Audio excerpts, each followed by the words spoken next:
विमल बहुत परेशान था। उसे समझ में नहीं आ रहा था कि वो अपनी परिस्थिति से कैसे निपटे। वो अपनी माँ को बहुत चाहता था, किंतु उसकी पत्नी और बच्चे उसकी माँ से बहुत दूर भागते थे क्योंकि उसकी माँ की एक आँख नहीं थी। साथ ही उसकी कमर भी 90 अंश तक झुकी हुई थी। वैसे वह अपना काम सब खुद कर लेती थी, किंतु फिर भी वो उसकी पत्नी और बच्चों के लिए हमेशा खटकती थी। दादी, आप ऊपर के कमरे में जाओ, मेरे दोस्त आ रहे हैं, विमल के बेटे अखिल ने बड़े बेरुखी से कहा। पर बेटा, मैं तो यहाँ बहुत दूर बैठी हूँ, विमल की माँ ने बहुत प्यार से कहा। नहीं, आप उनके सामने मत रहो, वो मुझे चिढ़ाते हैं, अखिल ने जोर से डांटते हुए कहा। क्या हुआ अखिल, क्यों चिल्ला रहे हो? विमल की पत्नी कामनी ने किचन से ही आवाज़ लगाई। देखो ना माँ, ये दादी यहीं ड्राइंग रूम में बैठी हैं और मेरे दोस्त आ रहे हैं, अखिल ने शिकायत भरे लहजे में कहा। माँ जी, आप ऊपर चली जाओ, क्यों हम लोगों को लजवाती हो, कामनी के बेटे के पक्ष लेते हुए कहा। बेचारी सरस्वती चुपचाप उठकर जीने के सहारे ऊपर जाने लगी। कमर झुकी होने के कारण उन्हें ऊपर चढ़ने में बहुत परेशानी हो रही थी, किंतु वो पूरी ताकत से ऊपर की ओर अकेले कोने वाले कमरे में जाकर बैठ गई। विमल राजू के कमरे से सब सुन रहा था। उसे कष्ट हो रहा था कि उसकी माँ को अपमानित होना पड़ रहा है, किंतु वो असहाय था। अगर वो कुछ कहता तो पत्नी और बच्चे उसका विरोध करने लगते। दूसरे उनके तर्क भी सही लगते, चूंकि वो एक प्रशासनिक अधिकारी था। उसका सामाजिक स्तर बहुत ऊंचा था। उसकी ससुराल भी एक उच्च घराने में थी, अतः वह चुपचाप इस तरह हर दिन अपनी माँ को अपमानित होते देखता रहता। रात को विमल की पत्नी ने कहा, देखो जी, अब कुछ करो। कल कलेक्टर साहब की पत्नी आई थी। माँ जी अपनी देसी धुनधारा में उनसे मिली। मुझे बहुत शर्म आ रही थी, बताते हुए कि ये मेरी सास है। मैंने कह दिया कि दूर की रिश्तेदार हैं, इलाज कराने आई हैं। विमल को रोना आ गया, किंतु फिर भी वह चुप रहा। उसे समझ में नहीं आ रहा था कि अब वो क्या करे। अपने बेटे की मरना स्थिति को सरस्वती अच्छी से जानती थी और बेटे को कोई कष्ट न हो, इसीलिए वो हर बात को चुपचाप सह लेती थी। विमल बहुत उदास रहने लगा। एक तरफ परिवार और सामाजिक स्तर पर जीने की प्रतिस्पर्धा थी, तो दूसरी ओर माँ, आखिर माँ से अपने बेटे की यह हालत नहीं देखी गई। एक दिन उसने अपने बेटे से कहा, विमल, बहुत दिन हो गए, मैं अपने गांव जाना चाहती हूँ, मुझे वहाँ पहुँचा दो, मेरा मन नहीं लग रहा। किंतु माँ, वहाँ तो कोई नहीं, तुम्हारी देखभाल कौन करेगा? विमल ने आश्चर्य से पूछा। अरे, सब गांव वाले तो हैं, और वो तुम्हारे मामा जी तो उसी गांव में रहते हैं, और फिर हम सारी व्यवस्था कराएंगे ना। कामनी को तो जैसे मन की मुराद मिल गई। हाँ बेटा, बहू सही कह रही है, सरस्वती ने लंबी सांस लेते हुए कहा। विमल जानता था कि गांव में माँ की देखभाल करने वाला कोई नहीं, लेकिन अपनी पत्नी की जिद के कारण वह अपनी माँ को गांव छोड़ने पर विवश हो गया।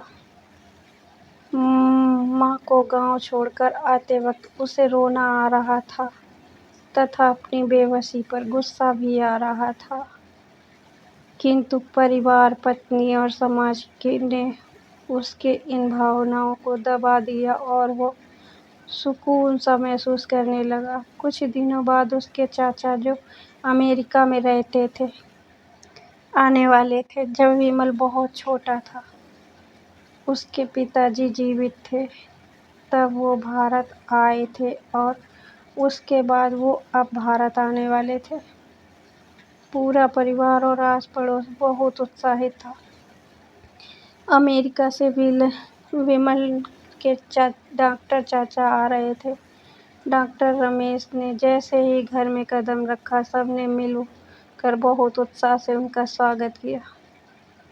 क्यों विमल भाभी नहीं दिख रही, कहाँ है? डॉक्टर रमेश ने उत्साहपूर्वक पूछा।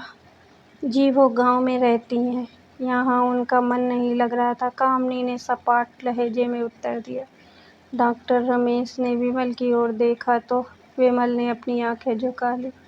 डॉक्टर रमेश सब समझ गए, बोले कल हम भाभी से मिलने गांव चलेंगे सब लोग। दूसरे दिन सभी लोग गांव के लिए घर में पहुंचे। देखा कि सरस्वती को बहुत तेज बुखार है और वो पलंग पर असहाय पड़ी है। डॉक्टर रमेश दौड़कर सरस्वती के पास गए, उनके पैर छूकर रोने लगे। सरस्वती की यह हालत उनकी कल्पना से परे थी। वह बेटा विमल, तूने तो नाम उजागर कर दिया। अपनी माँ की ये हालत देखकर तुझे शर्म नहीं आ रही है होगी? डॉक्टर रमेश ने विमल को लगभग डांटते हुए कहा। नहीं देवराज जी, विमल का कोई दोष नहीं है, मैं खुद गांव आई थी। सरस्वती ने अपने बेटे को बचाव किया। मुझे सब पता चल गया भाभी, आप चुप रहो। क्यों बहू, तुम्हें अपनी सास की कुरूपता पसंद नहीं? समाज में तुम्हें नीचा देखना पड़ता है ना? डॉक्टर रमेश ने कामनी की ओर व्यंग से देखा। कामनी निरुत्तर होकर विमल को देखने लगी।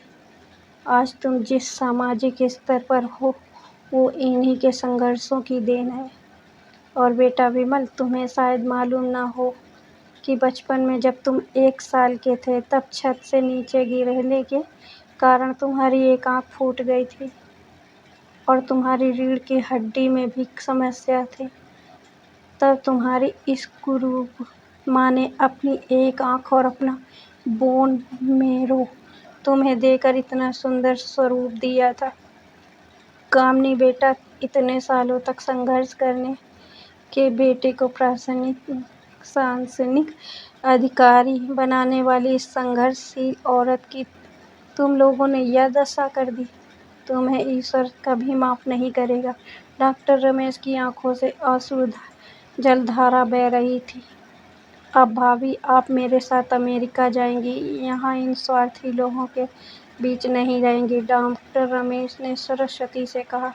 विमल को तो काटो तो खून नहीं। डॉक्टर रमेश जो उसके चाचा थे, उन्हें जो राज बताया, बात तो विमल को यही लग रहा था कि उससे ज़्यादा पापी इंसान इस दुनिया में कोई और नहीं है। वह दौड़ कर गया और माँ सरस्वती के कदमों से लिपट गया। माँ, मेरा अपराध अच्छा है, मैं जानबूझकर चुप्पी साधे रहा, आपका अपमान करवाता रहा। अब सिर्फ आप ही उस घर में मेरे साथ रहेंगी और कोई नहीं विमल ने आग्नेय दृष्टि से अपनी पत्नी और बच्चों को देखा। कामनी को भी बहुत पश्चाताप हो रहा था, किंतु उसकी हिम्मत नहीं हो रही थी कि वो सरस्वती आंख मिलाए। सरस्वती ने कामनी की मनोस्थिति को समझकर उसको चुप कराते हुए अपने पास बुलाया और विमल को डांटते हुए कहा, खबरदार, जो मेरी बहू को मुझसे अलग करने की कोशिश की तो तुझे ही घर से बाहर निकाल दूंगी। कामनी और बच्चों ने सरस्वती के पैर पकड़ते हुए अपने व्यवहार पर माफ़ी मांगी और माँ के हृदय ने सबको माफ़ कर दिया। मेरी स्टोरी अगर अच्छी लगी तो सब्सक्राइब, लाइक करें।